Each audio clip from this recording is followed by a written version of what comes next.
The question I posted was, could the Yankees be managed by a blind monkey? And if they don't win the division, would you blame Joe Girardi? So it's sort of like a two-part question. I put it out on the Twitter world, said come join us. Now, Pixel Junkie, one of our biggest Yankee fans in our chat room, has been going He off blames since everything the show on started. Girardi, though. He's quite biased. He doesn't like Girardi, which is fine. I don't really like Girardi either. And I don't think a blind monkey can run the Yankees. But I think that a lot of people out there could. It's hard to mess up that kind of talent. Well, that's why I brought it up, because you were actually mentioning it on the ride down here. And the simple fact of the matter is, last night, Yankees have a lead, bases loaded. They take Phil Hughes out and bring in, can't remember his name off the top of my head. Help me here. The pitcher that Girardi brought in last night for Phil Hughes. Why can't I remember? Boone Logan? Boone Logan, thank you.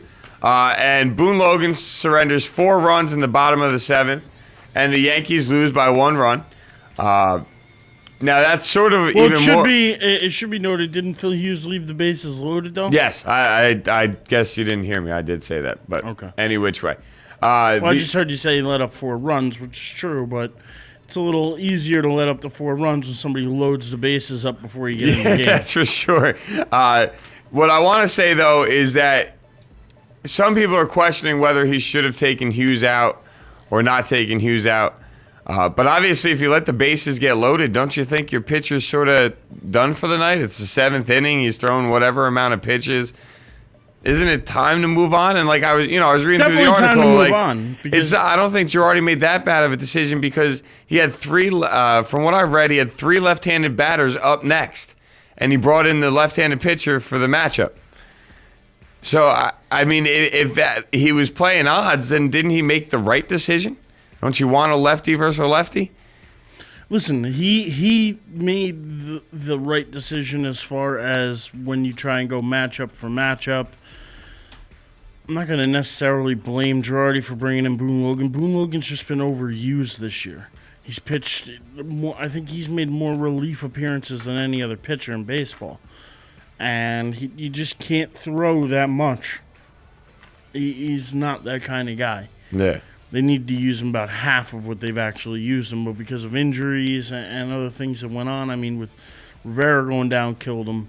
Even though Soriano stepped in and did a great job, we were really supposed to have Robertson, Soriano. It was Robertson in the 7th, Soriano in the 8th, and, Mo closing out the games in the 9th. That's the way it was supposed to go, but kind of threw everything off. Boone Logan got put in situations that, wasn't really. I see you smiling over there. I'm reading Pixel Junkie because he's just great. He's saying, and I'm not making excuses for Joe, and I'm not protecting Joe.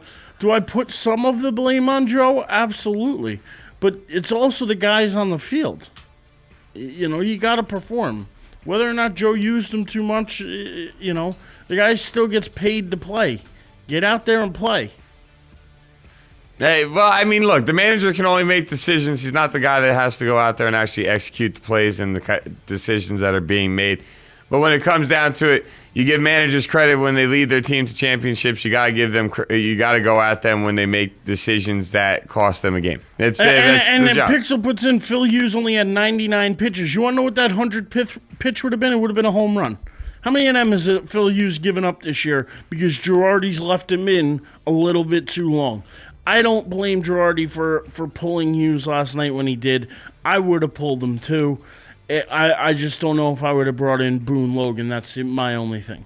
I might have brought in, I forget which one's the lefty, Rapata or Eppley, but they're both side armors. One's a lefty, one's a righty, but I would have brought in the lefty. Instead, I just don't think that, it's all on Girardi. I mean, yes, some of it is, but I don't blame him last night for pulling Hughes out of that game.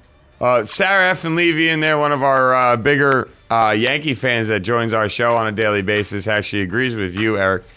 She doesn't, even though Joe may have made some bad decisions here and there and may not do things that everybody agrees with, he's not the guy that goes out there Steinbrenner, and goes by the way, plays. Pixel, Steinbrenner wouldn't have fired Girardi, just so you know that. The guy is leading the division right now. It's not like the Yanks are missing the playoffs here. It's not like the Yanks aren't in this. They're leading the division right now. You're going to fire a guy who's going to take you to the playoffs? I don't think so. Let's be realistic. I know you're looking at it. You don't like Girardi. That's fine. But if the guy's leading the division, now if he blows the lead and they end up losing and somehow missing the playoffs, then maybe I could see where you're coming from. But that's not even really in the realm of possibility at this point. Just not. Hey, you know what? I mean, I understand. The one thing I understand what Pix was saying when it comes down to the Steinbrenner comment is definitely the fact that Steinbrenner was never a very patient man when it came down to waiting for things. Yeah, but it's not about, he wanted to win, and he always wanted to win now. It's not about being patient, and they are winning. They're leading the division. Let's keep things in perspective here, people. It's one game. The Yanks aren't losing. The Yanks aren't where Boston is. Not where Toronto is. Not where the Mets are. We're at the top of the top of the heap right now. Let's put it in perspective. Joe's, as bad a guy you want to think Girardi is, as bad a manager you want to think he is, the team is still leading the division. And you know what? When it's all said and done, that's the bottom line. It really is. I mean, there's really no other way. Everybody's entitled to, Sarah from Levy, that's good. She puts in the chat room that she thinks Pixel's just mad because Mattingly didn't get the manager job. Pixel, you know what? Look, one way or another, I look at this as a situation where it's one game. They didn't capitalize on the Orioles losing. Now, if the Orioles won and the lead dropped back down to half a game, maybe I could see a little more stress. But let's be serious here. They didn't. The only thing that they missed out on yesterday was pushing their division lead to 2.5 games instead of having the they lost the opportunity of going up to 2.5 games, and now we're still stuck at a game and a half. Still not a bad spot to be with 8 games left. It's really not. I believe. And it's really that simple. That's probably the best way to look at it, or at least the least stressful way to look at it. That's for damn sure. But while we're talking baseball, you also have the Orioles, like we said, they lost. They were actually shut out 4-0 by Toronto, and that's the first time the Orioles have been shut out since August 3rd. Now, the Orioles have lost, I think, 2 of their last 3. And my question is, do you think they're starting to be distracted with scoreboard watching before we hit our next break?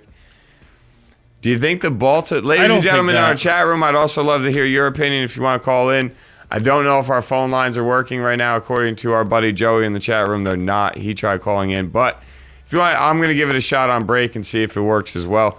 But either which way, do we think that the Baltimore Orioles are scoreboard watching and it's the reason that they haven't been, they don't look the same way they've looked over the past month and the past 3 days?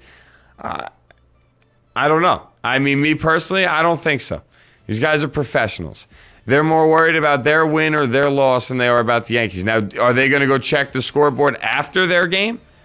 Well, yeah, I think any normal human being that's in a situation like they are would. But during the game, I have a hard time believing that. I really do. I don't think they're scoreboard watching. I just think it's, like I said before, teams get hot, teams get cold. And this may just be one of those stretches where Baltimore gets a little bit cold. And there's a good chance of it. Now, I really still like this Orioles team when it comes down to what they might be able to do if they get to the playoffs.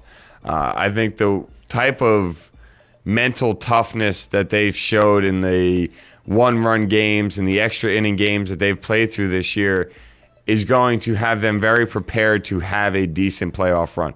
I do believe that. Now, obviously, if they're the wild card team, you got to win that one game, and anything can happen in one game. That's why we all love sports. Is that in any game, anything can happen, and it's enjoyable. So, obviously, the Orioles are not guaranteed to win that wild card game. But if they do, I really do see this team as somebody that could make one hell of a run through the American League. I really do. I just think their mental toughness and the way they've had to win games this year really is going to help them in the postseason. I mean, it's a guess, but I really do think that. But the scoreboard watching, I really don't think they're doing it. Like I said, I could see occasionally, you're sitting in the dugout for a really long time, or the guys in the bullpen that have nothing to do for the first, 8 innings of a game. I could see them, watching it, but that's because they don't really have much else to do. Like the guys out on the field, especially your pitcher, your catcher, when you're up to bat, I really don't see these guys, before throwing a pitch or before taking a swing are like, oh, wait, where are the Yankees at right now? Okay, well, this bat means even more. Like, I just don't see that happening. These guys are professionals. I don't think that happens either. It just doesn't. You don't watch the scoreboard like that. Like you said, you look at it before the game, you look at it after the game. You don't look at it during the game. I do agree with your point that they are a team that has won a lot of close games this year. Have been through a lot. Showalter's got them playing right. He's got their heads right, and even though they've lost 2 of their last 3, you're right. They are a dangerous team come playoff time. But the most dangerous thing is that 1-game playoff, because they can go in and lose it to Oakland. It's that close.